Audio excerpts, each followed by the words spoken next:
Here we have the recap of our 3D Maxwell exercise. We're going to focus on Faraday's equation, which is the curl of E is equal to minus mu time derivative of H. Now what we did in class was we showed that we could write a plane wave solution to the wave equation in this form. E, the vector E, is equal to a constant vector E0 times e to the j phi.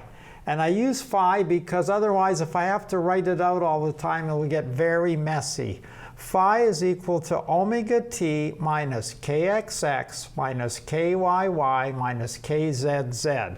At fixed t, when phi is a constant, this defines, as we saw, the equation of a plane. Now, in order to take the curl over here, we have to do things like taking the x derivative of ey. And for example, the z component, we're going to do ddx ey minus ddy ex, which is exactly this term here. What we need to do is to write each of the components here. Well, I have the components written. They're just the component values of E0 multiplied by e to the j phi.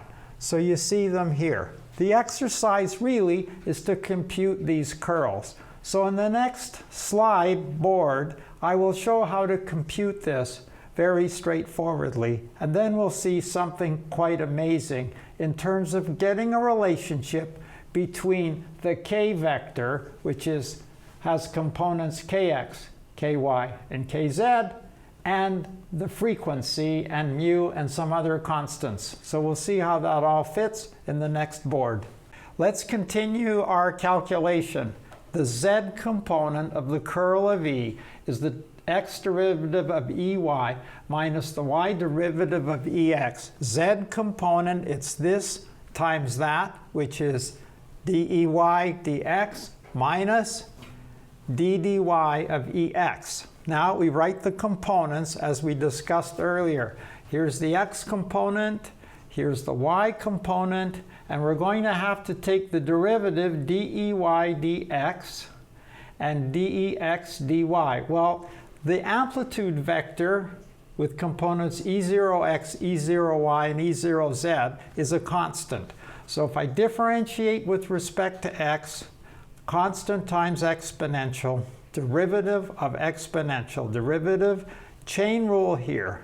Derivative of exponential is the derivative of the exponent, then multiplied by e itself. So phi is this quantity here, and the x derivative of that is minus kx. And there's a j because of the j from here. So we have minus jkx e to the j phi. Similarly, the y derivative given here. Now we substitute into our expressions that come into the z component of the curl. And we now have to assemble this and substitute in our derivatives. So we'll do that in the next slide. Here's the z component again. We're going to assemble everything. Partial derivative of ey with respect to z minus partial derivative of ex with respect to y. Let's substitute in. Recall that the derivative is just the exponential derivative with the chain rule. So if I take dey dx, I have the constant e0y, the x derivative of e to the j phi, which we saw in the last slide was minus jkx e to the j phi.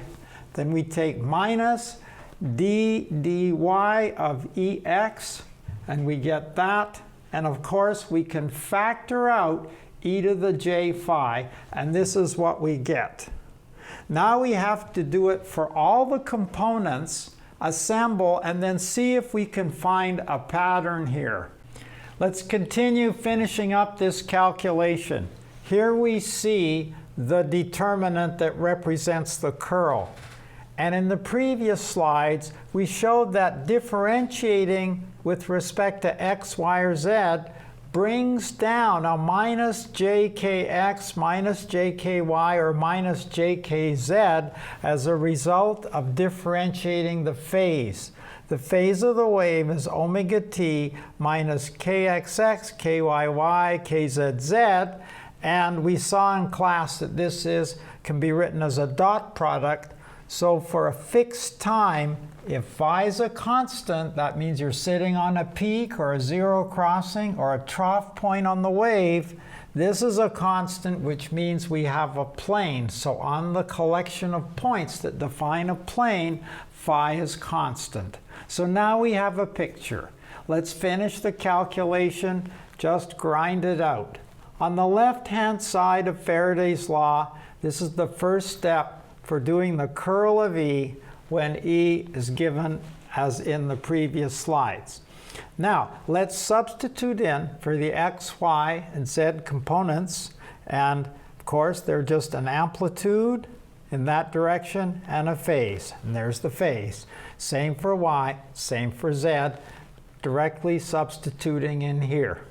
Now you can see that this is just the cross product of the components of k multiplying or crossing the components of E, and E components are this times e to the j phi and so on. So we can in short form write this relationship.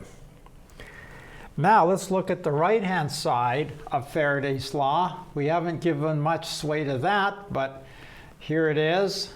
H0 is a constant vector as before. And when we differentiate e to the j phi, an omega pops down, a j pops down, e to the j phi is j omega times, this is a constant amplitude, and the exponential, that stays as is. And now we have this for the right-hand side, so here it is here. So here's our almost final result. Now we just have to do one thing, and that is cancel the e to the j phi's. And now you can see we have the following relationship, that k cross E naught is equal to, the minus signs cancel, the j's are done, so that's going to be omega mu omega h naught. Now, we're going to interpret this in a minute and close the loop, talk a bit about dot products. So this is just what we got in the previous blackboard, lightboard worth. K cross E naught equals mu omega H naught. So let's look a little bit at interpreting all this. First of all, we know that the magnitude of K is omega over C. Where c is the speed, 1 over the square root of mu epsilon, so the magnitude of k is that. That's the magnitude. It also is a vector, so it has a direction. The direction is normal to the plane of constant phase. So now we just substitute this in for k. There it is. Cross E naught is equal to mu omega H naught.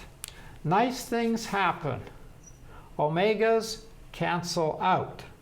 This is square root of mu here, and that's mu here. So one of the square roots goes out. So this will become, when we cancel out the square root here, we'll lose square root here, and we'll be left with the square root of mu there, and divide by epsilon. So we'll get this.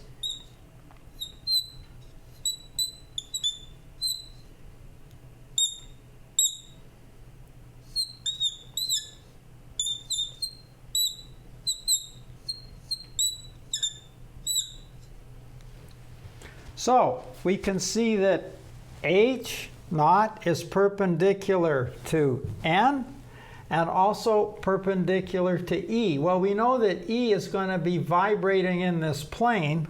So that means that N, E naught, and H naught are mutually perpendicular, and that can be verified, as we'll see in recap conclusion 2, by doing the same calculation with Gauss's law. In other words, in the next screen, we're going to finish this off completely by showing that E naught is also perpendicular to K. The other thing is, look at this. This should be familiar. It has to have the units of what? Well, let's do the units. Volts per meter. H, amps per meter. Volts equals what times amps? This has to be ohms. This is called, again, the intrinsic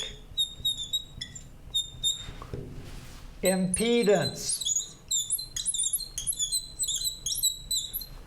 The material impedance, if you like. So now let's just finish this off completely by looking at recap conclusion 2, where we'll show that E0 is perpendicular to K.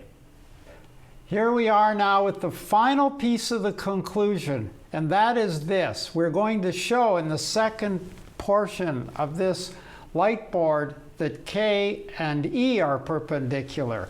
The top two equations, this is what we had before from Faraday's law, that N, E0, and H0 are perpendicular in the sense that H0 is perpendicular to N and E0. N hat is the direction of K. So let's look at Gauss's law, del dot E equals 0. There it is written out. Substitute in for EX, EY, and EZ and differentiate as before. We get this. Minus JKX, E0X, e to the J phi, and the same for the other components. We can factor out minus J e to the J phi, and we've got this, Kx E0x plus Ky E0y plus Kz E0z. This whole expression must be equal to 0. This is never 0, so we can cancel it out, and you can see that this has the pattern of the dot product. K dot E0 is 0. That means that K vector is perpendicular to E0, or equivalently N hat is perpendicular to E0. And now we've closed the loop. That we see now that N hat, E0, and H0 form a perpendicular coordinate system with N hat normal to the wave front as the wave moves through the material.